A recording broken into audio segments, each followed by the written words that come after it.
আমি অর্থাৎ আমি আর তাদের সেবা করতে পারি কিনা, কথাটা এইভাবে ছিল। আমি তাদের আর কিভাবে সেবা করার মাধ্যম আছে কিনা, সেবা ও শুশ্রূষা করার মাধ্যম আছে কিনা। নবীজি বলছেন লাম আসসালাতু আলাইহিমা, হ্যাঁ তাদের জন্য আসসালাতু আলাইহিমা, তুমি পিতা মাতার জন্য দোয়া করবে। সুবহানাল্লাহ। খেদমত কেমনে করবেন? সবাই বলি না, খেদমত কেমনে করবেন? কার জন্য? মা বাবার জন্য। ওয়াল ইস্তেগফার লাহুমা, তাহলে খেদমতের সন্তান তার জন্য দোয়া করবে, সন্তান তার পিতা মাতার জন্য ইস্তেগফার করবে।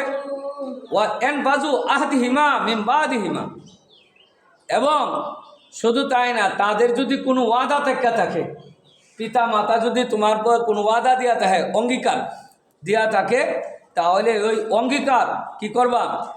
অঙ্গীকারটা কার্যকর করে ফেলবা, পূর্ণ করে দিবা। সুবহানাল্লাহ বলে না।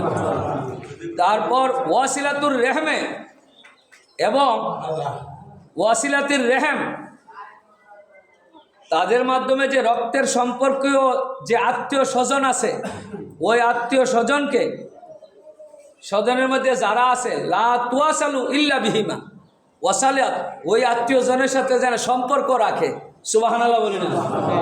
পিতা এবং মাতার যে আত্মীয় আছে, বন্ধু বান্ধব আছে, তাদের সাথে যেন কি করে? সম্পর্কটা রাখে। আত্মীয়তা তো বুঝেন, মার দিকের আত্মীয় আছে, নানা আছে, নানি আছে, খালা আছে, ফুফুয়া বাবের দিকে হয়েছে, চাচা আছে, ভাই আছে, দাদা দাদি আছে, ফুফা ফুফি আছে, ঠিক না? এটা হচ্ছে রক্তের আত্মীয়। দুইটা দিক আছে, মানে রক্তের যে দিকগুলি, মার দিক দেওয়া রক্ত, আবার বাপের দিক দেওয়া রক্ত আছে, ভাই বোন তারাও রক্ত, আবার বাপের ভাই যে চাচা আছে, ফুফু আছে, তারাও রক্তের আত্মীয়, আর হে দিক দেওয়া মারও আত্মীয় আছে। এই যে আত্মীয়তা যেন ঠিক রাখে। ওয়া একরামুস সাদিকিহিমা, এবং পিতামাতার যে বন্ধু বান্ধব আছে, তাদের সাথেও যেন ভালো আচরণ করে। সুবহানাল্লাহ। হকটা কেমনে রাইখা দিছেন? পিতামাতা ইন্তেকাল করার পরেও কিভাবে হক আদায় করবেন, কথাগুলি কিন্তু এক হয়েছে। কি করবেন? দোয়া করবেন। সবাই বলে কি করবেন? তারপর ইস্তেগফার করবেন। তারপর কি করবেন? তাদের কোনো ওয়াদা করে থাকে, পিতামাতা যদি কোনো ওয়াদা চুক্তি করে গেছে, অঙ্গীকার প্রতিশ্রুতি দিয়া থাকে, ওই অঙ্গীকারটা পূর্ণ করে দিবেন। সুবহানাল্লাহ বলেন।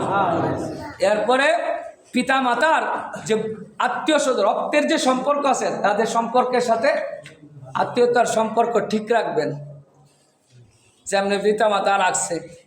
পিতামাতার যে বন্ধু বান্ধব আছে, ওই বন্ধু বান্ধবের সাথেও ভালো সদ আচরণ, তাদের সাথেও বন্ধুত্ব সুলভ আচরণ করবেন।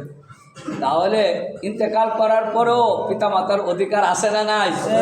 সবাই বলেন আছে না নাই? আল্লাহ পাক সেই হক আদায় করার তৌফিক দান করুক। সকলে বলি আমিন। আদায় করি সালাতুনিয়া।